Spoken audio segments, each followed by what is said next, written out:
Acá seguimos con nuestro bloque internacional de Proyecto Segunda República del día de hoy, Adrián. De hoy, martes 12 de julio del 2016, efectivamente en este bloque internacional vamos a ir mencionando algunos temas que son realmente preocupantes y hacemos una aclaración que ya lo dijimos en el primer bloque.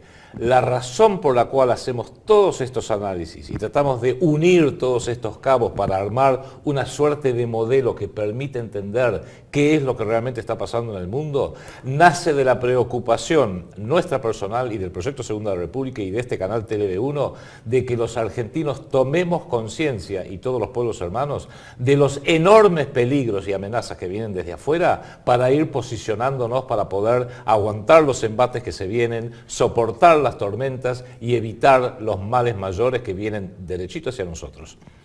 Y no solo eso, también hace falta entre todos, tanto argentinos como los seguidores de los países hermanos, que empecemos a conocernos quiénes son los que están detrás del otro lado de la pantalla. Por eso, si insistimos, invitamos a todos nuestros seguidores a llenar esta encuesta que venimos llevando adelante, venimos siempre poniendo los links de cómo ingresar al sitio donde está la encuesta, para conocernos. Y bueno, ya me han llegado también muchas preguntas acerca de, bueno, ¿cómo hacemos para colaborar? Yo ya completé mis datos, todo, ¿qué hago? Bueno, téngannos paciencia, estamos organizándonos ya a todos aquellos que mandaron mensajes ofreciendo su colaboración, los vamos a ir contactando de a uno. Así que, bueno, para seguir creciendo necesitamos hacer esto. Bueno, y entrando ya en los temas internacionales de esta semana, mirá esta noticia de RT, Adrián, del 10 de julio, ¿qué ha acordado la OTAN en la cumbre de Varsovia? ¿Qué pasó en esa cumbre? ¿Por qué en Varsovia? Bueno, se realizó ¿Por qué la OTAN? ¿Por qué Varsovia? La 28ª reunión de la OTAN con su nuevo formato post caída del muro de Berlín, que incorporó a buena parte de los países de Europa Central, efectivamente, o sea, de Hungría, Bulgaria, Polonia, los países bálticos, por ejemplo. Se realizó esa reunión que incluye a los 28 países miembros de la OTAN, alianza que nace después de la Segunda Guerra Mundial para limitar el entonces real peligro de una eventual invasión de la ex Unión Soviética sobre toda Europa occidental, pero que desde la caída del muro de Berlín, desde la reunificación de Alemania, desde la caída de la ex Unión Soviética, ya no tiene razón de ser.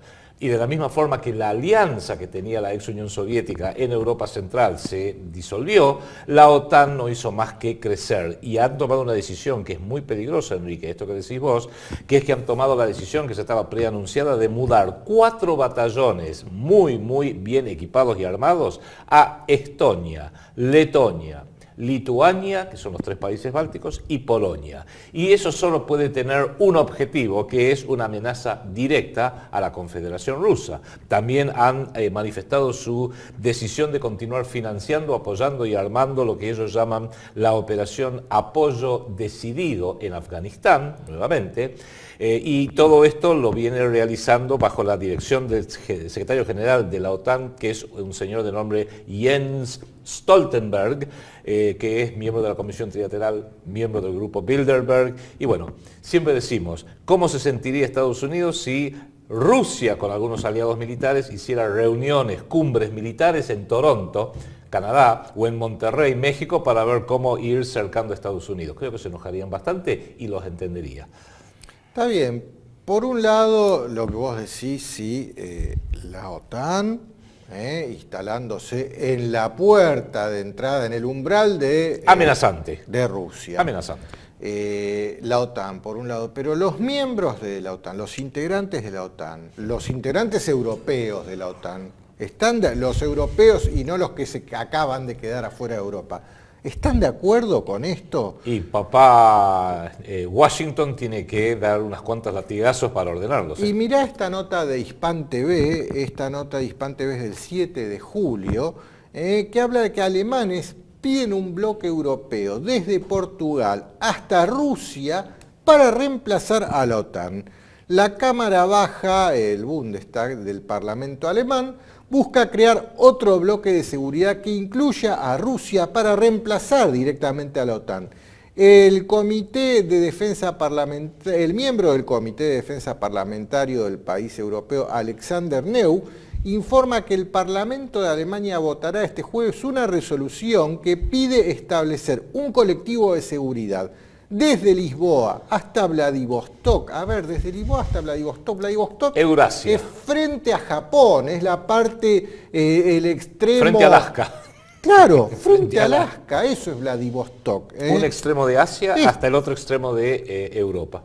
Esto es lo que bien supo describir Halford Mackinder cuando empezó a hablar de geopolítica. El Heartland, la isla del mundo, lo que va desde Lisboa hasta Vladivostok. Y eso quieren armar los alemanes. Entonces, en este contexto, ¿dónde va a quedar la OTAN? Bueno, claro, porque claramente Alemania, en lo que es la capacidad del país en sí, es el peso pesado de Europa. ¿Cuál es el problema de Alemania? Que por su pasado lo condena. Fue la parte perdidosa de la Segunda Guerra Mundial y los aliados que sí ganaron la Segunda Guerra Mundial, notablemente la ex Unión Soviética, Gran Bretaña, Francia y Estados Unidos, se lo han hecho ver a Alemania que perdieron la guerra y le pusieron bien la cabeza contra el piso. Pero desde la caída de la ex Unión Soviética, ese insistir en apretarle la cabeza contra el piso ha sido mucho más notable y notorio por parte de Estados Unidos y Gran Bretaña que por parte de la nueva Rusia. Con lo cual Alemania, que es un país bisagra, Zbigniew Brzezinski, que hemos mencionado tantas veces acá, el ideólogo de la Comisión Trilateral, lo define como uno de los países bisagras, en este caso de Europa. Claramente hay mucha gente en Alemania que se está dando cuenta, sí, perdimos la guerra, pero entre los que ganaron la guerra, me parece que me puedo llegar a entender mejor en lo geopolítico, no en lo económico, en lo geopolítico, con Rusia, que ahora también ha tomado un vuelco nacionalista muy inteligente y muy interesante, que con la decadente Gran Bretaña y la muy decadente Estados Unidos, con lo cual la opinión pública y la geopolítica alemana cada vez mira con más simpatía a la Confederación Rusa y sus aliados. No así Angela Merkel, que es la canciller, que por supuesto todos los cancilleres de la República Federal Alemana, fundada en 1949 en la posguerra, siempre han sido adictos a, subordinados a, alineados con Estados Unidos, Gran Bretaña y Francia. Sí, también entendamos que hoy por hoy Rusia ve como un aliado posible a Alemania, y más que nada con un Putin al frente de lo que hoy es Rusia, un Putin que su carrera como KGB la hizo en Alemania. Así es. Ve mucho más posible una alianza con Alemania, tiene muchas más cosas en común los rusos con los alemanes que los rusos con Inglaterra o con Estados Unidos. Totalmente. Sí. Y eso por un lado. Por otro lado, y te pongo esta otra nota también de Hispan TV del 7 de julio, China propone a Rusia una alianza militar contra la OTAN. Y acá se terminó de llenar el cartoncito del bingo que tenía en la mano Halford Mackinder el día que fue a jugar. Es muy interesante, en ese artículo que acabas de mencionar de Hispan TV, la agencia de noticias de Irán, el presidente de China, Xi Jinping, dijo literalmente lo siguiente: el mundo está al borde de un cambio radical, que creemos nosotros, leyendo entre líneas, una tercera guerra mundial. En los próximos 10 años se va a dar este cambio radical, esta probabilidad de guerra. Podemos esperar un nuevo orden mundial, dijo el presidente chino, en el que el factor clave será la alianza ruso-china. O sea, nos está dando un mensaje muy claro. Pase lo que pase, tengo un desenlace muy violento o no tengo un desenlace muy violento, el centro de poder del mundo, como bien preveía Halford Mackinder, pasa a la alianza rusa-China muy por encima de la totalmente decadente Europa, el imperio británico que está realmente desmoronándose y Estados Unidos, que ya vamos a hablar de ello, están pasando unas cosas realmente terroríficas para ellos. Mirá cosas terroríficas que están pasando hoy para ellos con respecto a su relación con Rusia, y que esto no sale en los diarios. Los diarios occidentales no ponen foco en esto, entonces lo tomamos de los medios rusos como Sputnik, ¿no? Y acá Sputnik publica la fecha de esto, es el 9 de julio, 9 de julio. Diplomáticos de Estados Unidos abandonan Rusia tras ser declarados personas no gratas. 2 funcionarios estadounidenses debieron partir de Moscú por cometer acciones incompatibles con el estatus de representante oficial de un país. A ver, 2 agentes de la CIA eran estos que los pescaron. Espiando. Claro. No sé, los habrán pescado revoleando bolsos, gola por arriba del paredón del Kremlin. Esto como alguien te viene a visitar que no estás seguro y dice, ¿puedo pasar al baño? Sí, cómo no, ahí subiendo por la escalera y subís y el tipo está en tu pieza mirando en todos los cajones, a ver dónde está la guita, todo. Algo así. Es algo así, ¿no? Esto pasó... Una agresión directa diplomática que los rusos con echarlo fueron bastante prudentes porque si encima indagan a fondo, saben que queden claro que en todas las embajadas del mundo, pero notablemente en las de Estados Unidos, hay una estación de la CIA dentro de la embajada. Como dijo el presidente Mauricio Macri de la República Argentina, cuando él visita asiduamente la embajada norteamericana, la embajada de Israel. También tiene reuniones con las estaciones de inteligencia, tipo CIA, tipo Mossad, como él tan expresivamente y elocuentemente lo describió. Claro, pero con las tipo KGB y mejor tengámoslas lejos, ¿no? Y te pongo otra nota también de Sputnik, la reacción, como vino, no sale en los medios occidentales, esto no salió ni del New York Times ni del Washington Post, salió de Sputnik, el 9 de, las fechas del 9 de julio también. Exteriores de Rusia confirma la expulsión de diplomáticos rusos de Estados Unidos. El ministro de Exteriores de Rusia confirmó que la expulsión de diplomáticos rusos de territorio de Estados Unidos, lo declaró esto el vicecanciller ruso Sergei Ryabkov. Pero mira qué extraño cómo sin formular ninguna queja en su contra, los echan nomás. Vos me echas 2, yo te echo 2. Te echo otros 2 sin hacer alguna acusación formal, decir, los echo porque estaban borrachos manejando por las calles de Washington, por ejemplo, ¿no? Y bueno, pero estos organismos tipo CIA, tipo Mossad y por qué no tipo KGB también, saben muy bien quién es quién. Así es. A vos me echaste a este, bueno, yo te echo a este otro. Este otro hacía lo mismo que hacía este allá. Y vamos contabilizando. Claro, está claro esto, pero la pregunta que uno se tiene que hacer es, ¿qué está pasando a nivel diplomático, que se empiezan a agotar las instancias diplomáticas? Claro. Y cuando pasa eso, ¿cuál es el escalón que sigue? Enrique, esto es un enorme y complejo tablero de ajedrez donde hay dos peoncitos que sacaron de Moscú, 2 peoncitos que sacaron de Washington, que son meramente un indicio de que hay algo mucho más grave y mucho más profundo. Y sigo con noticias de Sputnik porque en otro lado no las vas a encontrar. Esto es Sputnik del 5 de julio. Acercamiento peligroso de buques de guerra de Rusia y de Estados Unidos. El destructor estadounidense permitió un peligroso acercamiento al buque de combate ruso, violando las normas internacionales, así como los acuerdos entre ambos países. Pero mirá dónde fue, esa es la pregunta. A ver, ¿qué queda cerca del lugar este? ¿Rusia o Estados Unidos? Obvio, el Mediterráneo es... Está claro que un buque de Estados Unidos ahí era un intruso, una flota, netamente un intruso contra un barco ruso que sí, si bien estaba ya fuera de lo que es el Mar Negro, que es su ámbito natural de la flota rusa, pero estaba navegando en algún lugar del Mediterráneo que no lo precisan. Evidentemente, por lo que se ve el mapa, es frente a Turquía o frente a Israel, sí, o Siria, o frente a Siria, en algún lugar así.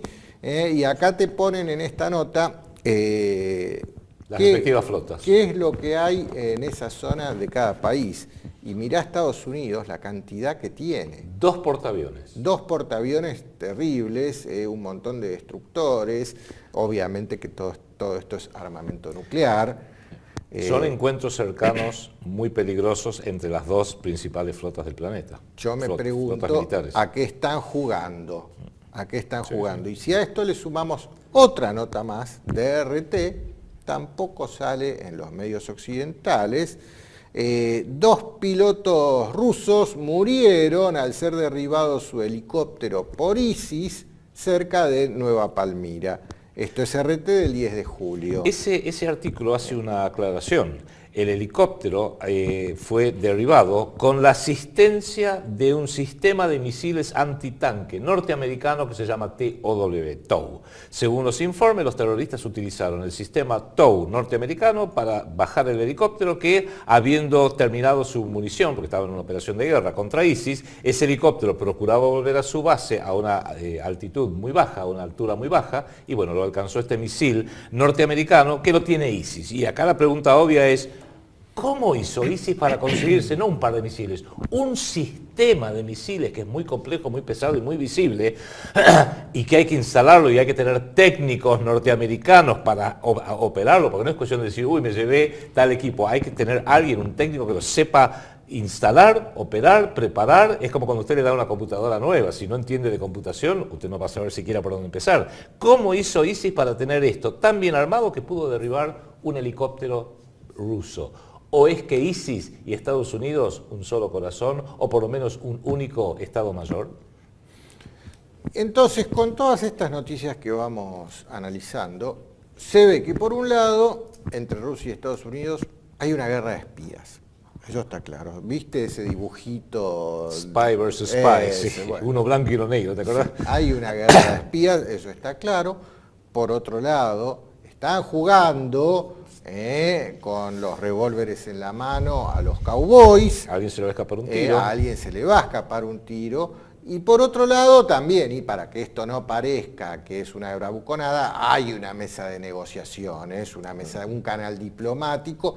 En ese canal diplomático, ¿a qué están ofertando de un lado y del otro? Y acá te lo pone también Sputnik. No te lo cuento, todo esto no está en los medios occidentales. En los medios occidentales. Por eso damos la otra campana nosotros. Claro, vos fijate esta nota del 11 de julio. Obama planea ofrecerle a Rusia extender el tratado START hasta el 2021. El tratado START es este tratado de reducción de armas nucleares. Armas nucleares estratégicas que se remonta a la época del presidente H.W. Bush, o sea, George Bush padre, año 1991, y acá en cierta medida Rusia está en una posición de desventaja, porque ese tratado originalmente fue suscrito entre Estados Unidos y la ex Unión Soviética.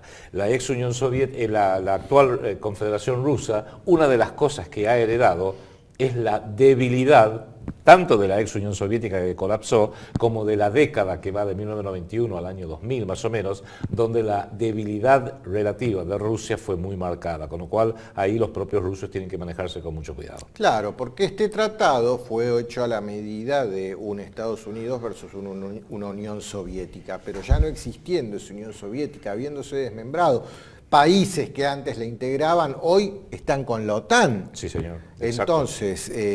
Polonia, por ejemplo. Polonia, el caso más notorio es Polonia, que era parte del ex pacto de Varsovia. Por eso Ucrania también. Ucrania también, que en definitiva ya no son más parte de la Confederación. Sí, Lituania, Estonia. Los países bálticos, etcétera, que evidentemente se pasaron al otro bando, con lo cual ese tratado del año 91 quedó totalmente desequilibrado. Entonces se pone de vuelta esta nota. Por un lado, Obama le pregunta a Putin, bueno, ¿y qué hacemos con las armas nucleares? ¿No? Y aparece también otra nota sumamente interesante en Sputnik, el día 7 de julio, que dice que la financiación de bancos permite fabricar 3 de cada 4 armas nucleares. Debe ser buen negocio, ¿no, Enrique? La implicación de 72 entidades bancarias, aseguradoras y empresas de inversión permite la financiación de 34 empresas de armas nucleares. Entonces, las van a achicar, las armas nucleares las van a ampliar, van a repartirse, bueno, pero la va a hacer la financiación la pone tal banco y tal otro, obviamente. Claro. ¿Cuáles van a ser los bancos? Es más, los bancos, vi una documental muy interesante en la red Al Jazeera, que aunque es del mundo musulmán, en realidad está copada por los capitales occidentales, no es pro-árabe, pero por lo menos da un abanico más amplio de noticias. Hicieron un programa especial sobre Goldman Sachs, el banco banco que maneja el mundo, así literalmente. Goldman Sachs, el banco que maneja el mundo, donde va demostrando cómo no solamente Goldman Sachs ha podido tumbar gobiernos, está en todo el tráfico de armas, está en el narcotráfico, etcétera, etcétera, sino que deja bien en claro algo que, y lo digo en mis palabras, que hay que entenderlo. Nosotros venimos desde acá alertando de que estamos en vísperas de una tercera guerra mundial. Y cuando uno dice, tercera guerra mundial, con el paradigma de los estados nacionales, decimos, claro, Estados Unidos, Rusia y la Unión Europea versus, Estados Unidos, Gran Bretaña y la Unión Europea en contra de Rusia, China e Irán, por ejemplo.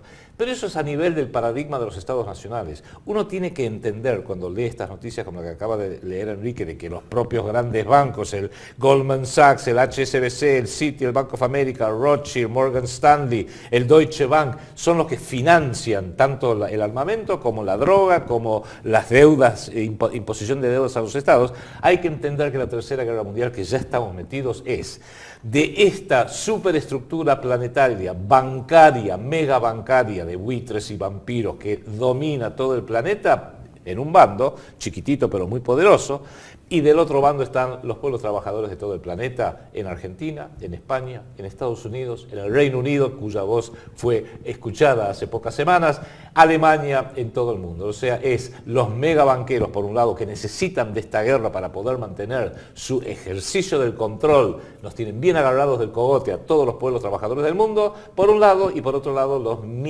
decenas de millones, miles de millones, literalmente, de pueblos trabajadores que tratan de entender apenas qué es lo que pasa. El aporte nuestro es ayudar a esos trabajadores a entender qué es lo que está pasando. Por otro lado, esta semana hubieron 2 atentados. Terribles. El fin de semana pasado y ahora en esta semana, terribles, que podemos decir que fue uno de ellos fue el atentado más terrible después del ataque a las Torres Gemelas. Sí, señor. Sí, señor. Y los medios occidentales, sí, chiquito, la noticia, pasó esto, sí, si quiere una foto, no sé qué una foto sea qué barbaridad, muy turbadora, qué barbaridad, che, y sigamos. Mirá, acá te lo pongo del diario Excelsior, el diario mexicano. Ascienden a 250 los muertos por el atentado masivo en Irak. El Ministerio de Salud informa que se trata del ataque más mortífero desde la invasión encabezada por Estados Unidos en el 2003. Esto es terrible, pero déjame seguir. Esto fue uno de los atentados. Este fue el atentado del día 3 de julio, ¿no? Acá Clarín, del 8 de julio, te habla de otro brutal atentado de ISIS, siempre es ISIS, la pregunta que tenemos que hacernos. ¿Quién es ISIS? ¿Quién es ISIS? La diosa egipcia, no creo que sea. En Irak deja otros 50 muertos, o sea que si sumamos los dos tenemos 300. El 10% de los que murieron en las Torres Gemelas el 11 de septiembre. Eso mismo. Pero con una gran diferencia. Son musulmanes. Son árabes. ¿Cómo se llaman? ¿Se llaman John, Mary, Peter? No, se llaman Mohamed, se llaman Ali. Deben ser terroristas. Ya por el solo hecho de llamarse Mahmoud o Mohamed o Ali, y deben ser terroristas. Si están muertos, algo habrán hecho, porque en alguna medida es la excusa. No hubo ningún gran movimiento de la prensa mundial de Je suis Bagdad. Por lo de Charlie Hebdo se movilizó todo el planeta por 12 decadentes, decrépitos que fueron muertos en circunstancias muy extrañas. Acá estamos hablando de una cifra 40 veces mayor. Ni se movilizó para nada el mundo. No fue Hollande, no fue Netanyahu, no fue Angela Merkel a Bagdad a decir, pero qué barbaridad, solidaridad con el pueblo de Irak. Les interesa un bledo. A ver, lo que pasó en París, que también murieron 2 o 3, no me acuerdo exactamente, en un supermercado kosher, todas las redes sociales, Je suis París, acá 250 personas, en un shopping, en un centro comercial, les tiran una bomba, se mueren todos. Y acá en Buenos Aires, que también salieron Je suis Charlie Hebdo, sí, todo eso. Je suis París, todos los boludos. ¿Dónde están los todos los del boludos PRO con la saliendo banderita a la calle? de Je suis pero, París? Insisto, son musulmanes. También cuando pasó en Bélgica. Claro, lógico. Déjame pasarte este informe musulmanes. de ANUR TV. Pónemelo, por favor. A ver.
¿Una vida vale más que otra? ¿Cuánto vale una vida en Europa y una vida en Medio Oriente? Me hace acordar esto que estábamos viendo en este espléndido documental, breve pero muy gráfico y muy directo al punto, lo que decía una de las frases de George Orwell, que decía, los seres humanos son todos iguales, pero algunos son mucho más iguales que otros. Nosotros lo venimos diciendo.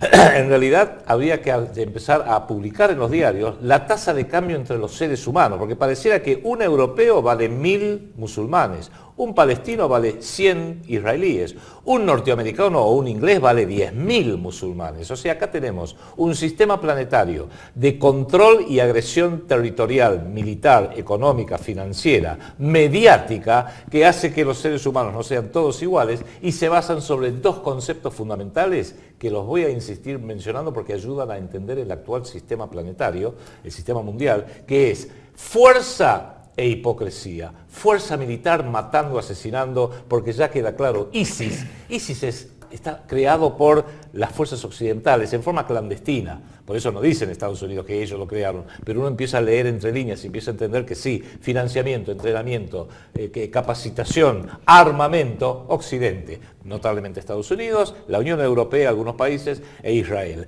Con lo cual uno podría decir, sí, evidentemente toda esta enorme violencia, no importa si los muertos son musulmanes, etc. Cada tanto hay que dejar que maten a algún francés, algún decadente que escribe, hace dibujitos en algún diario de los Rothschild, como es Charlie Hebdo, para mantener, bueno, azuzada el miedo, especialmente que une y ayuda a que la gente sea fácilmente controlada. Pero hay que entender que la fuerza y la hipocresía son los dos grandes y poderosas armas con las cuales hoy están subyugando a toda la humanidad.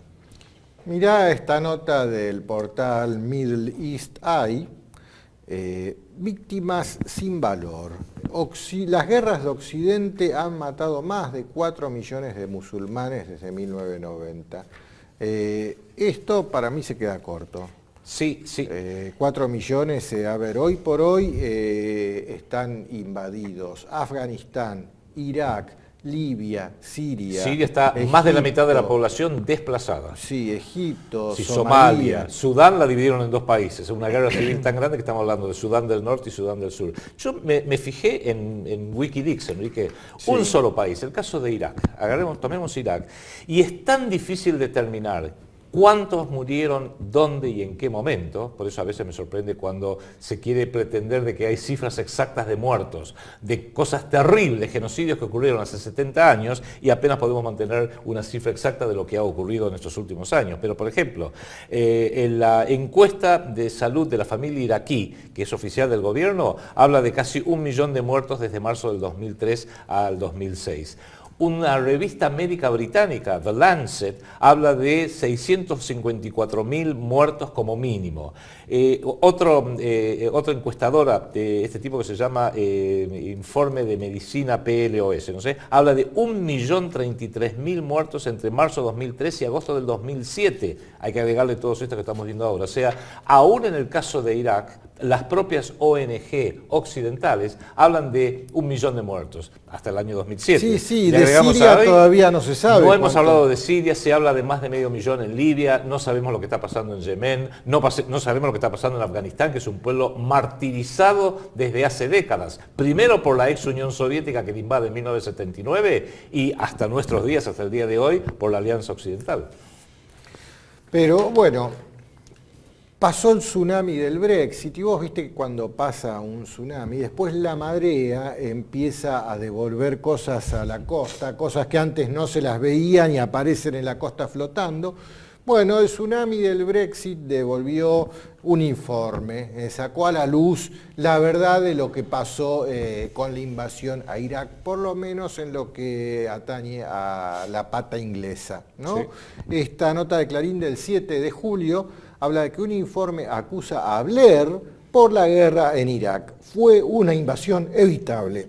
Interesante porque es un informe presidido por Lord Chilcot de la Cámara de los Lores en Gran Bretaña, que hace años que viene trabajando en este informe, hace como 8 años, y llegó a la conclusión de que, por supuesto, no había armas de destrucción masiva, no había una amenaza como mentirosamente hizo creerle el entonces primer ministro Tony Blair a su pueblo, no se agotaron los plazos de negociación, o sea, Gran Bretaña, arrastrada por Estados Unidos, léase George W. Bush, la arrastró ignorando las alertas de Hans Blix, algunos se acordarán, Hans Blix, que era el presidente de la Agencia Internacional de Energía Atómica, parte de la ONU, que dijo, todavía no hemos terminado la información, no hay indicio alguno de que haya un plan nuclear en Irak, no importa, Estados Unidos, Gran Bretaña y sus aliados, notablemente España, también Francia, también Alemania, avanzaron, destruyeron Irak a partir de marzo del 2003, en forma ilegal, porque no lo hicieron con un mandato como correspondía de las Naciones Unidas,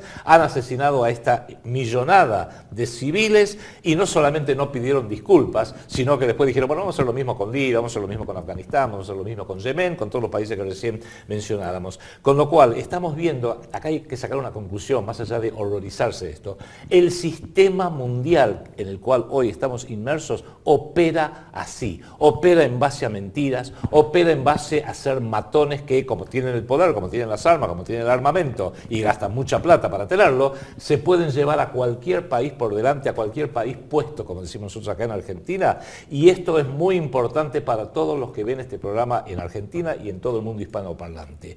Así es el mundo. Ayer fue Afganistán, Irak, Libia, Palestina. Hoy es Yemen, Sudán, Siria. Mañana, ¿quién le garantiza a usted que no va a ser Venezuela, Brasil o Argentina?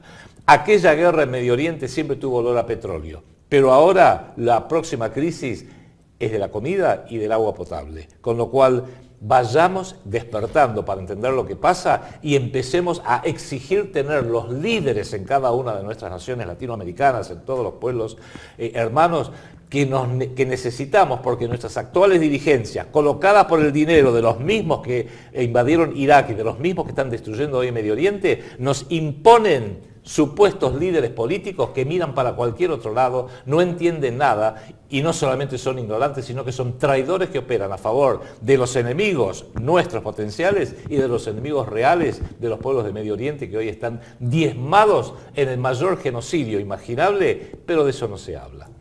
Mira, poneme de vuelta al Clarín, dice que el ex premier siguió ciegamente a Estados Unidos, se basó en datos erróneos y no agotó la opción diplomática. Todo esto lo dice el informe de un diplomático británico retirado que se llama John Chilcot. Así es.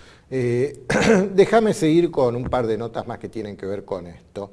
Estos Reuters, que requerimiento británico culpa al ex premier, investigación británica culpa al ex primer ministro británico Tony Blair por... Catálogo de fallas. Catálogo de fallas. Sí, sobre la guerra de Irak. O sea, mintió alegosamente. En Inglaterra lo llaman el caniche a Tony Blair, la gente que no lo simpatiza con él, porque dijo que dice que se dejó arrastrar por papá George W. Bush en una guerra de una irresponsabilidad enorme.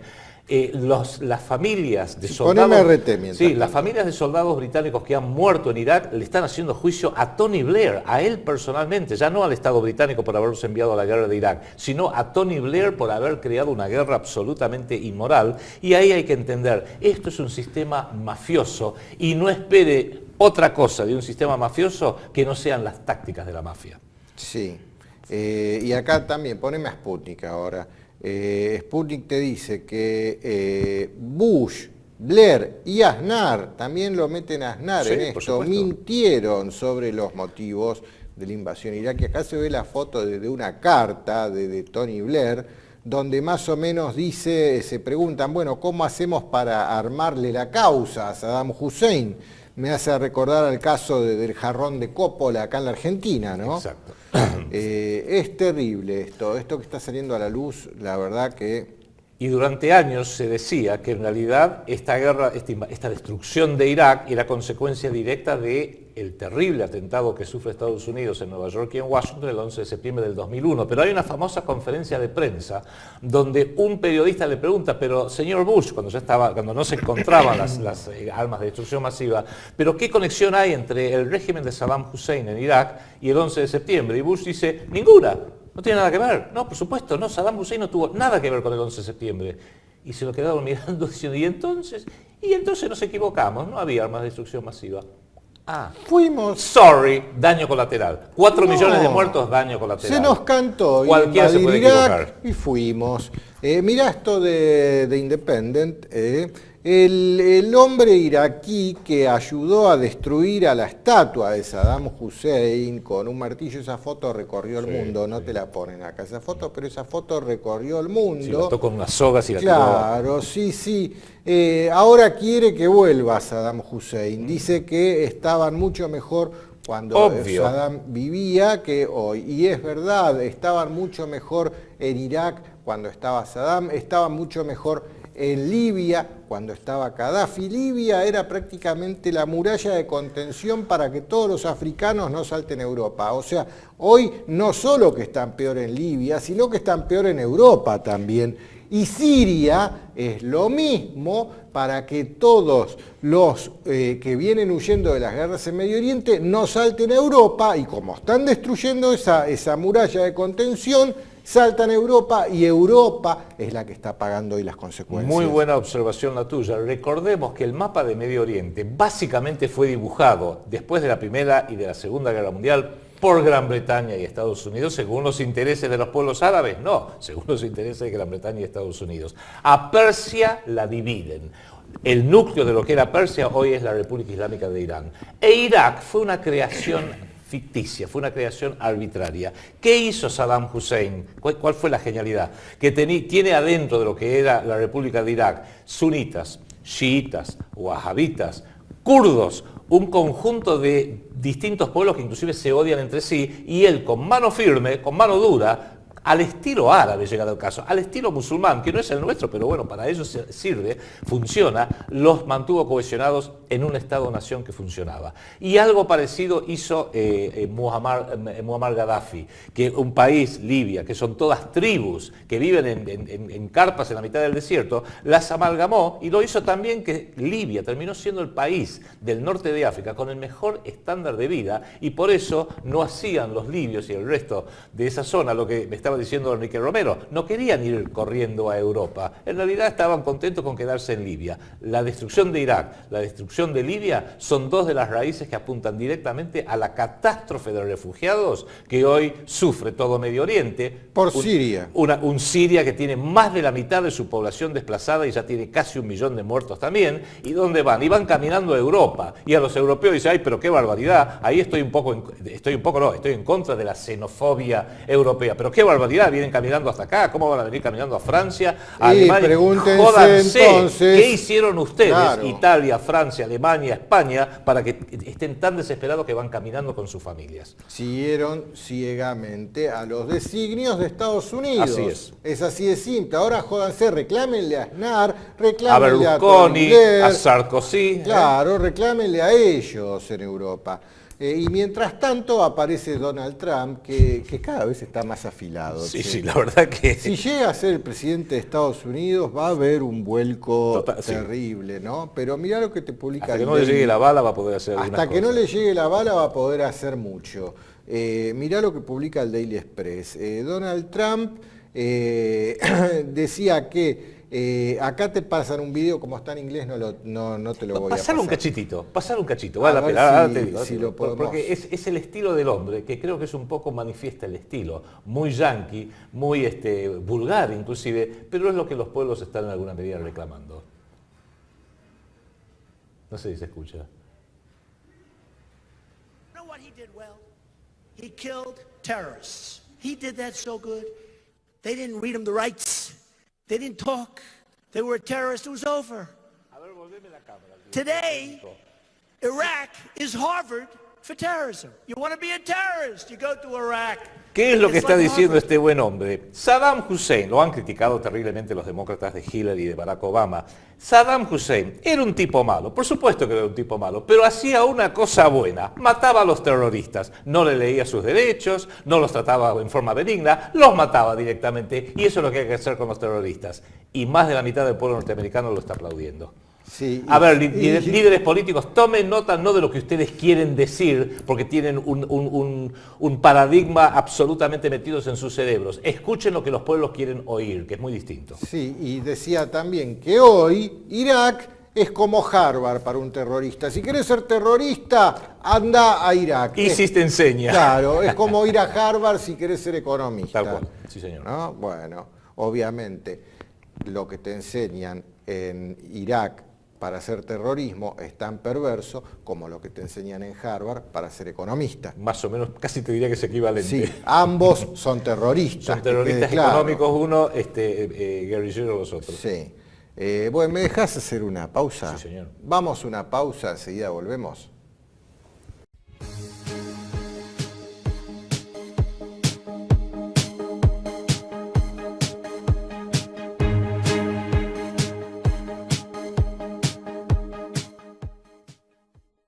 ¿Querés ayudarnos a seguir creciendo?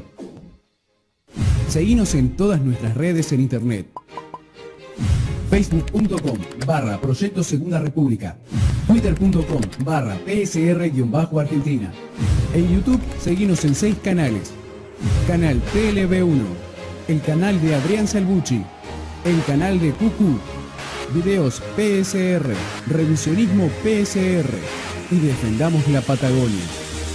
Proyecto Segunda República, una idea cuyo tiempo ha llegado.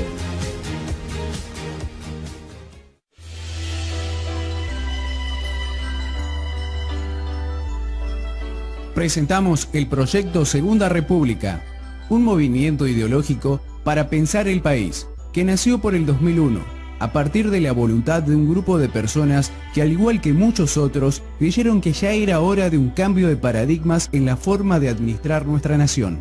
Los que adherimos a esta iniciativa componemos una comunidad de argentinos que comparten el deseo de terminar con las malas prácticas del gobierno que nos mantienen sometidos y en constante desventaja ante el resto del mundo.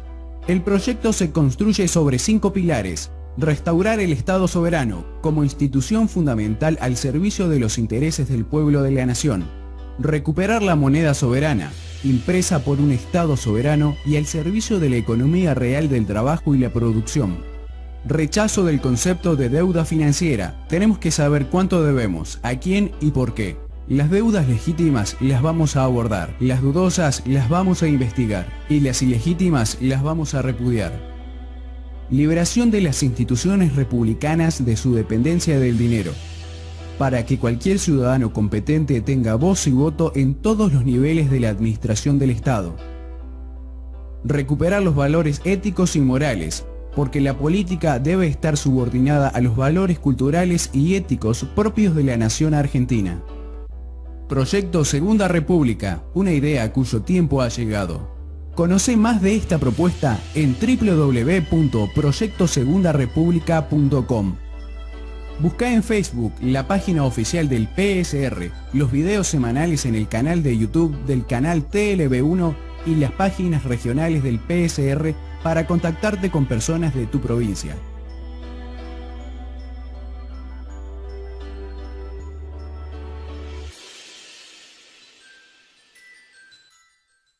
Un libro infaltable para todo argentino es la nueva obra del doctor Juan Gabriel Lavaqué sobre el último gobierno peronista. Lo puede adquirir en Mercado Libre, en los datos que van con este video, y ahí sí lo va a poder saber de alguien que vivió la experiencia de lo que fue el último gobierno democrático hasta el 24 de marzo de 1976. El último gobierno peronista del doctor Juan Gabriel Lavaqué.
acá estamos con la segunda parte de nuestro bloque internacional de hoy. Bueno, Adrián, seguimos con el tema de lo que está pasando en Inglaterra, ya que hablábamos del informe de Chilcot. Sí, se pone interesante. También se develó quién va a ser la próxima primer ministra. A partir de mañana, Sí. David Cameron da el último, perdón, lee la noticia. Sí, acá te lo pongo de Clarín, del 11 de julio, Theresa May, virtual primer ministro de Gran Bretaña, tras la renuncia de su rival. ¿Qué pasó con todos los que estaban en la contienda? Todos los que votaron a favor de Brexit, que declararon victoria total, Boris Johnson, el rubio con los pelos todos desmejorados, el nerd que se llama Michael Gove, y por supuesto Nigel Farage del Partido de la Independencia Británica, se fueron todos a baraja, probablemente por cobardía, probablemente por ineptitud, pero creo que alguien les hizo una oferta a la cual no se pudieron rehusar de cómo se va a manejar esto. ¿Y quién fue surgiendo silenciosamente? Esta miembro del Parlamento, Theresa May, del Partido Conservador, el partido gobernante, pero que tiene una particularidad. Ella votó a favor de quedarse en la Unión Europea y dijo, vamos a hacer el Brexit. El pueblo votó Brexit, vamos a hacer el Brexit, nos vamos a salir, pero lo vamos a hacer en forma ordenada. Mira acá lo que te pone Clarín, también Clarín del 11 de julio, ponémelo.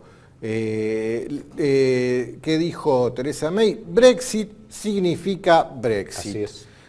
O sea, ¿Nos vamos? un hecho, ya está. Pero lo vamos a hacer al estilo que quieren los que Inglaterra mandan. se va de Europa, no hay vuelta atrás, pese a que hay todo un movimiento hoy que hasta legalmente el Colegio de Abogados de Londres, no sé dónde, hizo una petición donde que dice que es ilegal. Sí, porque en realidad no es obligatorio, un No referéndum no es es obligatorio. obligatorio y quieren hacer una segunda encuesta y dijeron no, vamos a hacerlo. Los poderosos dijeron, hagamos el Brexit, pero lo vamos a hacer a nuestra manera.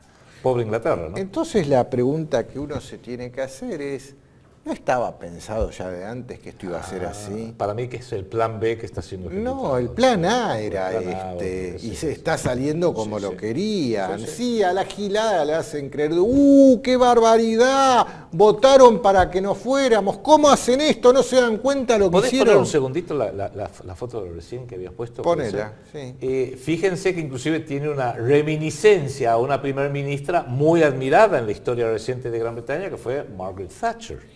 ¿Será que esta mujer va a volver a llevar a Inglaterra a la guerra? Guarda que con una Inglaterra fuera de la Unión Europea, con un posible separatismo de Escocia, de Irlanda del Norte o de ambas, que van a hacer especialmente Escocia, va a hacer un referéndum al respecto, esto va a hacer recrudecer, ya lo dijimos en el programa de la semana pasada, el nacionalismo endémico y tradicional británico, ¿no? El orgullo ese churchilliano de que nosotros somos England y vamos a conquistar siempre porque dominamos los mares. Guarda, y lo digo especialmente para la República Argentina en torno a Malvinas. Sigamos esto muy de cerca. Mirá esta nota también de la BBC, te la pongo, del 11 de julio. Theresa May hace votos para poner a los conservadores al servicio de la gente trabajadora. Esto es para la galería. Sí. A ver, acá corresponde una frase que la voy a decir en inglés. Déjate de joder, Teresa. Sí, Vamos, que es para déjalo. clase Sí, trabajadora. sigamos. Mira, para la clase trabajadora. Mirá, esta noticia es para la clase trabajadora. Clarín del 7 de julio. El Banco Central Europeo preocupado por las consecuencias del Brexit. Está preocupado por la salud de los bancos de la eurozona. Upa. ¿Me dejas? ¿Qué pasa con los bancos? No, déjame vos a Sí, mí que yo dale, te pase dale. noticias Dale, que pasala, tienen pasala, que ver sí, con sí. los bancos de la eurozona. Mirá, esto es The Independent. La libra esterlina le gana al peso argentino en haberse convertido la peor moneda del 2016. Y acá Bienvenidos, te Inglaterra. ponen, de seguir bajando todo el gráfico, ahí se ven los gráficos de las monedas. La última de todos, antes que el peso argentino, es la libra esterlina. Muy bien, muy bien. Esto me encantó, me encantó. Bien Macri, che. Macri nos puso al Junto con nivel Inglaterra, a nivel de Inglaterra. Qué Estamos a nivel bárbaro. de Gran Bretaña. Gracias a Qué bárbaro. Y te pongo un par de notas más que tienen que ver con todo esto. Esto es la capital de Rosario del 7 de julio.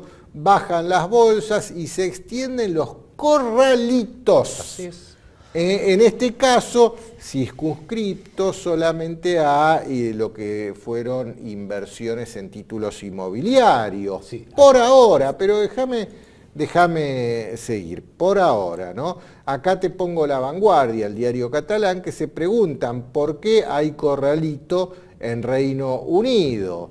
Entonces, Adrián, si la libra se ha puesto al mismo nivel que el peso argentino, si ya tienen un corralito fantasma dando vueltas por la City de Londres, ¿por qué no llaman al tipo que sabe posta y que los va a ayudar?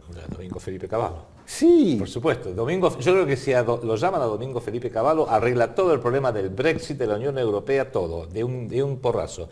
Pero hagamos una aclaración que tiene que ver tangencialmente con Domingo Felipe, y es que en las primeras de estas noticias que vos mencionaste, que pusiste la figura de un señor Mario Draghi, que es el actual gobernador, mejor dicho, del Banco Central Europeo. Recordemos que una particularidad de Mario Draghi, aparte de ser asiduo miembro del Foro Económico de Davos, donde estuvo el presidente Macri a principios de este año, de ser miembro del grupo Bilderberg, de ser miembro de la Comisión Trilateral, también es director ejecutivo de Goldman Sachs. Su antecesor, Jean-Claude Trichet, también en el Banco Central Europeo, era director ejecutivo de Goldman Sachs. El presidente de Italia, Mario Monti, fue directivo de Goldman Sachs y es el actual director para toda Europa de la Comisión Trilateral. El anterior presidente de Grecia, que la llevó a este colapso que tanto sufrió el año pasado, Lucas Papademos, ex directivo de Goldman Sachs. Romano Prodi, que está en la Unión Europea, la preside, directivo de Goldman Sachs. Peter Sutherland, uno de los máximos dirigentes en toda la problemática bancaria que está,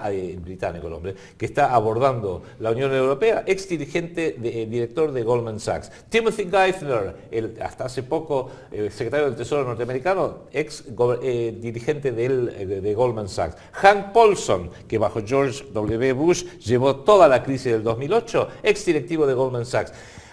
¿Ves un patrón en esto? ¿Tendrá que ver Goldman Sachs con todo esto? Porque en definitiva pareciera vos que sos muy mal pensado. ¿Qué tiene que ver Goldman Sachs? es el colmo, Enrique. Y encima, esto del corralito inmobiliario que vos decís es porque las grandes inversiones a largo plazo, que los manejan en gran medida las compañías de seguros y los bancos de inversión, como Goldman Sachs, son las que ahora le están imponiendo un corralito a los británicos diciendo, vos tenés tu inversión acá, pero no te la vamos a dar. Es lo que le ha dicho Standard Life, lo que ha dicho la Mercantile General, que es una de las compañías de seguros más grandes del Reino Unido. Hay 20.000 millones de libras esterlinas de inversores que solo pueden sacar un tantito todos los meses. Se han argentinizado por completo. Están en un corralito. Bienvenidos, muchachos. A ver, la crisis de Estados Unidos del 2008 se inició, la mecha que la prendió fue la caída de las hipotecas basuras. Así es. A ver, en aquel momento lo llamaron tóxicos. El título, ¿no?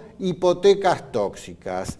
Hoy están hablando de corralito inmobiliario y uno que lee los titulares de los diarios no entiende, pero están hablando de exactamente lo mismo. Los bancos agarran la guita, la ponen en un lugar equivocado, invierten en el mercado inmobiliario como lo hicieron en Estados Unidos con esas hipotecas tóxicas y como lo están haciendo ahora con el mercado inmobiliario en Inglaterra, y cuando esas inversiones fallan y hay que pagar lo que se debe, el banco se lava las manos, yo no pienso pagar. O sea, la pérdida se la transfieren al Estado, o sea, a todo el pueblo de la nación. Se socializan las pérdidas, se privatizan las ganancias. Este es el sistema, es así de simple. Mirá esta otra noticia del portal Zero Hedge, ya que hablamos de llamarlo a Domingo Cavallo, acá también lo tienen que llamar en Italia. Italia se le acaba de conceder un rescate extraordinario de 150 billones de euros. 150.000 millones de euros. 150.000 millones, y billones de los de ellos son, claro, para prevenir pánico y corrida bancaria en los depósitos. Enrique, a ver si queda esto claro. Es en Italia nada más. Esto es en Italia, pero a ver si queda clara esta noticia. Este rescate extraordinario para prevenir el pánico y la corrida en los depósitos en la Argentina se llamó Rescate 2001. Es exactamente. Lo que pasa es que Idéntico. como le ponen títulos distintos, uno cree que son cosas distintas, no asocia. Es lo mismo. Pero es lo mismo, es el rescate 2001 que se lo están aplicando a Italia. Ya sabemos que después del rescate viene la gran debacle, siempre es así. Durante 8 años Estados Unidos lo llamó quantitative easing, o sea, relajación monetaria 1, 2 y 3. Le dieron otro nombre totalmente distinto. Y lo grave de esta noticia, Enrique, que son 150.000 millones de euros para los bancos de Italia. ¿Qué pasa con los bancos de Francia, de Portugal, de Irlanda, de Grecia, Que lo de Chipre, llamen de a Francia? caballo, que lo llamen a caballo. Mirá, Inclusive de Alemania, porque el Deutsche Bank, los rumores son que está prácticamente Deutsche Bank colapsado. ya está muerto, Está es un muerto. cadáver al que todavía nadie se anima a decir acaba de morir. Yep. Pero ya lo tienen muerto en la ladera del cadáver hace años. Mirá esta otra nota de RT, esto es RT del 8 de julio. Los bancos zombies de Italia ponen en riesgo al sistema financiero de Europa. Expertos advierten que la crisis italiana puede expandirse a todo el continente. A ver, expertos advierten, no, ya es un hecho, ya sucedió. Cuando los expertos te empiezan a advertir es porque ya pasó y todavía vos no te enteraste. Poneme de vuelta esta nota. Mirá la foto que te ponen ahí. Monti del Sí, es el banco Paschi. más antiguo del mundo moderno, italiano, Monte di Paschi. Justamente ese banco que ha sobrevivido como 7 siglos, pareciera que en este sistema tampoco está sobreviviendo, porque obviamente esto es una pirámide Ponzi. Acá voy a pasar un chivo, Enrique. En mi libro Colonialismo Financiero Global, Vampiros y Buitres, vamos a dejar los links abajo para que usted pueda ver cómo lo consigue, etcétera, etcétera. Describimos que todo este sistema está absolutamente fallido. Es una pirámide Ponzi donde con la guita de hoy pago al tipo de ayer y le pago los intereses. El capital no lo voy a poder pagar nunca, porque mi idea es no pagar nunca el capital. El día que ya no va más, porque el croupier dice basta de apuestas, no va más, ahí sé que el Estado me va a salvar, porque el sistema prevé privatizar las ganancias, socializar las pérdidas, con lo cual hay que entenderlo de que esto es una gran guerra entre los megabancos, buitres, parásitos, zombies, absolutamente usureros y vampíricos en contra de los pueblos trabajadores a los cuales hay que mantenerlo confundido. Fue en Corralito en Argentina y en Estados Unidos fue algo totalmente distinto, fue el aflojamiento cuantitativo para los bancos. Y en Europa, ¿qué fue? No, en Europa fue un salvataje. Te dan un nombre distinto, están hablando de la misma basura. El sistema financiero es un tumor cancerígeno que ya ha hecho metástasis y está amenazando con asesinar a todo el cuerpo de la economía real en todo el mundo. Por eso que la única forma que tienen de cortar ese nudo gordiano seguramente va a ser con una guerra, porque las guerras permiten patear el tablero, borrón y cuenta nueva. Mirá esto y estos Bloomberg, ya que estamos hablando de este blindaje 2016 a la italiana, que este blindaje, este rescate 2016 a la italiana tambalea porque Merkel salió a decir hay que atenerse a las reglas. Y las reglas obviamente no permiten este tipo de rescates, ¿no? Y los alemanes, como dijimos hace un ratito, están diciendo, ¿y si hablamos y nos ponemos de acuerdo con los rusos? Y la moneda alemana, por supuesto, es mucho más fuerte que el rublo. La moneda de esa futura alianza potencial sería el Deutschmark, y junto quizás con el franco francés, porque los franceses se tienen que plegar. Y dejamos que el euro caiga y hacemos otro tipo de acuerdo, pero bueno. Pasamos del otro lado del Atlántico, ahora, a ver qué está pasando en Estados Unidos, cómo le está yendo a la otra dama de hierro que pretende. Mirá, sí, Theresa May ahora en Inglaterra A partir de mañana es primer y ministro. Hillary Clinton del otro lado, Qué bien, qué presidente buen tache. de Estados Unidos. Sí. Lástima que ya se fue Cristina, ¿no? Lástima. Y Dilma. Pero bueno, mira, el Financiero te pongo. A Hillary Clinton no se le levantarán cargos por el escándalo de los emails que estuvo carteándose. Sí. Todo el tema de Libia. Esto lo dice Loretta Lynch, que es la fiscal general, la procuradora general de los Estados Unidos. A ver, Loretta Lynch, la jefa de los fiscales de los Estados Unidos, dice, no, acá no la vamos a acusar, no se le van a levantar cargos, acá no hay delito, no jodan más con este tema de Hillary Clinton. Hillary Clinton es una mujer honesta y está 100% habilitada para seguir en la carrera presidencial. ¿Y vos creés que ella no llegó a esa conclusión por sí sola? Vos fíjate, mirá esta otra nota de RT del 1 de julio, que te habla de la cita secreta con Bill Clinton que tuvo esta Loretta Lynch, que puede costarle su carrera. A ver, se ve que Bill pasó unos días antes de que tomara la decisión esta Loretta de no levantar cargos contra Hillary. Bill pasó por la oficina de Loretta, se ve que le dio para que fume algún toscano, fumaron el toscano juntos y Loretta dijo: Bill, quédate tranquilo. En realidad, los medios dicen que fue un encuentro de casualidad en el aeropuerto de Phoenix, en Arizona. Pero evidentemente ninguno de los dos tenía nada que hacer en Phoenix. Loretta se topó con la bragueta máxima de Washington y cambió de idea y dijo: está todo bien, Hillary es perfecta para la próxima presidencia. Sí, ¿cómo habrá quedado el vestido de Loretta? Habría que preguntarle a Mónica Lewinsky. No, el de Loretta por ahí lo mandó a la tintorería. Al otro al tintorero. Sigamos, de Loretta habría que preguntarle, ¿no? Qué bárbaro, che, nos toman a todos de... Nos toman a todos de... ¿De qué nos toman, Adrián? Sí. Da vergüenza, da asco. Los titulares que nos presentan los diarios nos hacen creer que el mundo está todo en orden, que acá no hay delito, listo, lo decide la fiscal general de los Estados Unidos, ya está. ¿Y por qué lo decide? Y porque se encontró con Bill Clinton el otro día. Sigamos que se nos termina el tiempo. Sí, bueno, espérate, no me apures. Vamos ahora, al otro problema. Al otro tema. El otro tema son los negros en Estados Unidos. ¿Qué está pasando con los negros en Estados Unidos? Acá te pongo RT. Terrible. Más de 100 arrestos en las protestas a lo ancho de toda la nación, no solo en Dallas, en todo el país. Y acá te pongo la misma noticia desde Hispan TV, que ya te habla de más de 200 arrestos por la violencia policial.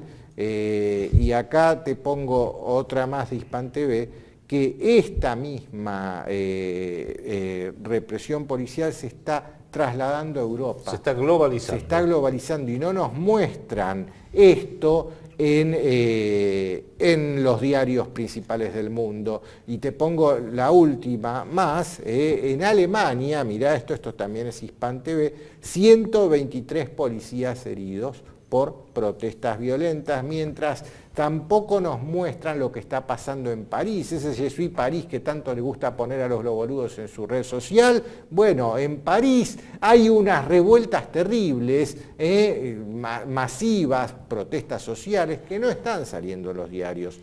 ¿Qué está pasando? Bueno, vos sabés que yo me crié en Estados Unidos. Y recuerdo que en julio, escuchen la fecha, julio de 1964, hubo una revuelta idéntica a la de Dallas, que no fue transmitida por la TV Color, porque todavía no todo el mundo tenía TV Color, que fue en el barrio de Watts, de Los Ángeles, donde empezaron revueltas que siguieron durante los años 65, 66, 67, 68, casi hasta los 70, catastróficas revueltas de los negros buscando sus derechos civiles de los blancos. Todos recuerdan las figuras paradigmáticas, Malcolm X y muy especialmente Martin Luther King, asesinado en 1968. ¿Por qué? Porque social, estructural, sistémicamente, los negros estaban totalmente, prácticamente esclavizados, aunque legalmente no.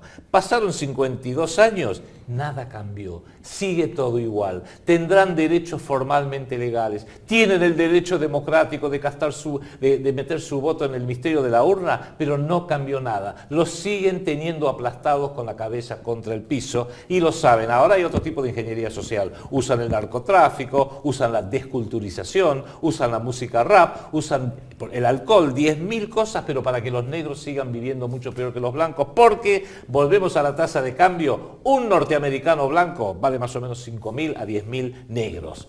Esa es la verdad del tema. Por eso, hipocresía y fuerza, perfecto. Si ustedes no hacen uso de su derecho constitucional de ser multimillonarios, es problema de ustedes, son negros. La pregunta Horrible es, la hipocresía. ¿estamos al borde de una insurrección globalizada Con eso. de los pueblos contra sus gobiernos, digamos más bien contra el sistema? Déjame pasarte este video del robot pescador. Qué bien que está haciendo estos informes el robot pescador. Recomiendo esta página, es buenísima, pero déjame pasarte este video. Dale.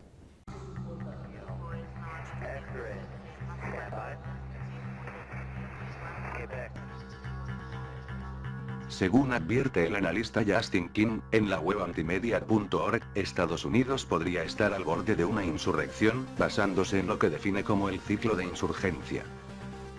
En agosto de 2014, este mismo analista expuso su teoría sobre el ciclo de insurgencia, formado por 5 fases, y que se ha ido cumpliendo paso a paso, hasta llevarnos en la actualidad, al cuarto paso, previo a una rebelión o insurrección generalizada en Estados Unidos. Según King, las 5 fases de un ciclo de insurgencia serían las siguientes. Fase 1. Proliferación de folletos y panfletos. Antes de la era digital, los folletos eran el principal método de propagación de la disidencia en todo el mundo. Los panfletos eran usados para poner en duda la autoridad de los gobiernos y de sus sistemas de control. En la actualidad, los panfletos han sido sustituidos por blogs, memes, redes sociales, y en un grado menor, periodistas contrarios al establishment. Fase 2. Protestas reactivas. Una vez se planta la semilla de la disidencia a través de la proliferación de panfletos de denuncia, la gente sale a las calles para expresar su oposición al gobierno. Estas protestas se producen después de que los medios de comunicación controlados por el poder traten de suavizar o minimizar algún incidente que ha ofendido a la población o a parte de ella. Fase 3. Disturbios preventivos. Los disturbios preventivos siguen a un periodo de protestas reactivas que han quedado sin respuesta por parte del gobierno. Las personas comienzan a tomar las calles y a destruir la propiedad privada y pública tan pronto como se produce un incidente que les ofende. Las personas indignadas ya no tienen la esperanza de que el gobierno actúe correctamente y corrija sus propios abusos sobre la población. Fase 4. Reacción policial o militar para reprimir las protestas. Estos disturbios y pequeños incidentes de resistencia desencadenan una reacción del gobierno. Los sistemas de control del país refuerzan su control sobre el pueblo y restringen las libertades civiles, violando los derechos de los ciudadanos. La represión del gobierno sirve de combustible para alimentar aún más a la resistencia, a medida que más personas se cansan de la intrusión del gobierno. Fase 5. Rebelión o insurrección generalizada. En algún momento durante la represión, se produce un incidente que sirve de detonante para hacer explotar el polvorín de la disidencia. En este punto, se produce una rebelión abierta. Según sostiene King, Estados Unidos está en la actualidad en la cuarta etapa del ciclo de insurgencia, y los medios de comunicación, que creen falsamente que representan los puntos de vista del pueblo estadounidense, están llamando a aplicar una represión aún más dura.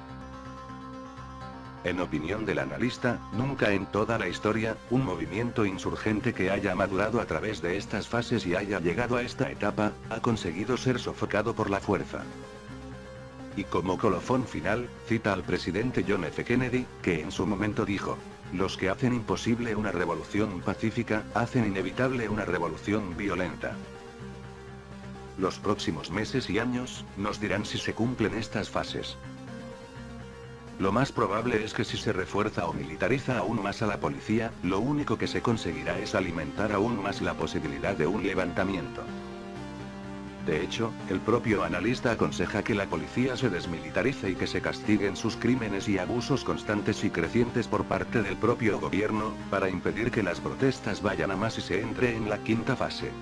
Veremos si realmente el gobierno norteamericano quiere hacerlo, o si, como mucha gente en el mundo alternativo teme, se está buscando precisamente alimentar esta insurrección, para poder aplicar una política represiva e instaurar un estado policial, como respuesta.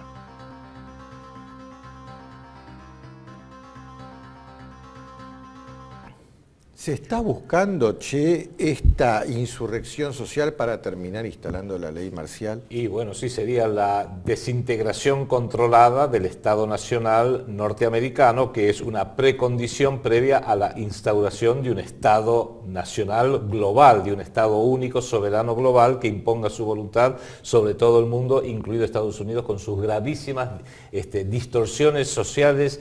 Ahí vimos un cartel que se transformó casi en el eslogan de toda esta marcha: Black Lives Matter, las vidas negras también tienen valor. Y de esta última parte, Enrique, la rebelión abierta, la insurrección, aquellos que vieron la película magnífica V de Vendetta, V de Venganza, recordarán que el episodio detonante es que un agente del gobierno mata a uno de estas personas que andaban con una máscara, y cuando le quitan la máscara era una niña de 11 años. Y a partir de ahí fue un caos, fue una insurrección que termina, bueno, así termina la película, ¿no?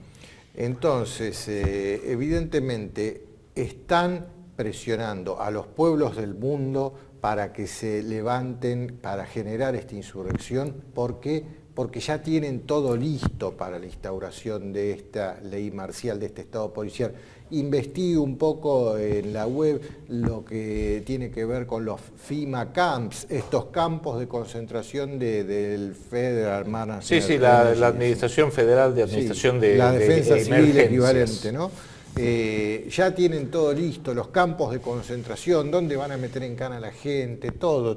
Hasta hay depósitos llenos de ataúdes para todos los que se mueran y tirarlos ahí. Es más, Enrique, están, como vos bien decís, posicionadas todas las fichas, está todo listo, y ahora el tiempo juega en contra de ellos, porque cada día que pasa que esto no se produzca como lo quieren ellos, es un día más que la gente se rasca la cabeza, mira los medios alternativos, gente que está explicando lo que está pasando, y empieza a decir: pará, que no me usen de estúpido.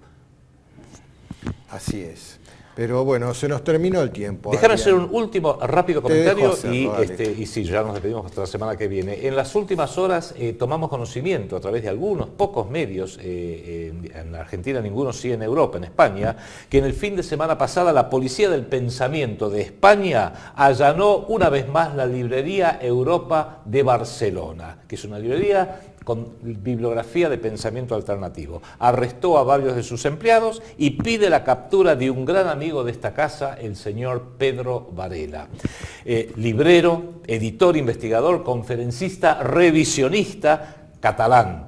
El titular también de Librería Europa. ¿Cuál ha sido el crimen de Pedro Varela? Pensar con el cerebro propio, algo que es inaceptable e imperdonable para esta élite de poder global que hoy se enseñora sobre todos nosotros. Imponen la necesidad de que haya comisarios bolcheviques estalinistas modernos, los tenemos ahora actualmente, la policía del pensamiento, el Thought Police, que imaginaba George Orwell en su novela 1984, bueno, la imponen ahora. Todos hemos visto también en estas documentales cómo nos mostraban las quemas de libros que se hacían en los años 30 en el régimen nazi, una barbaridad, quemar libros. Esto es exactamente lo mismo. Si los regímenes dictatoriales quemaban físicamente los libros, ¿qué hacen los regímenes democráticos? Prohíben que se publiquen, prohíben que se vendan, prohíben que se lean, prohíben que uno siquiera pueda decir, bueno, déjame leer una literatura maldita para ver si una de esas estoy realmente en contra o no. Si la literatura esa es tan nociva, tan mala, seguramente que el 99% de la gente va a decir sí, estoy en contra de eso. Viva la diferencia entre los regímenes dictatoriales y los regímenes democráticos.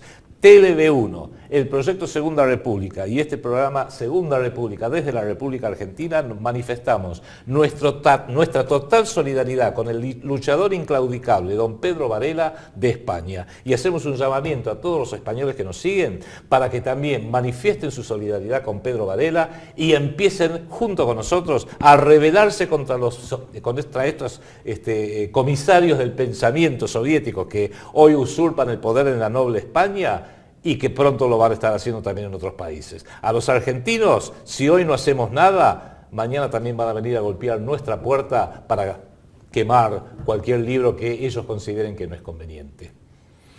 Bien, esto ha sido todo por esta semana. Les agradecemos mucho. La semana que viene volveremos a estar aquí.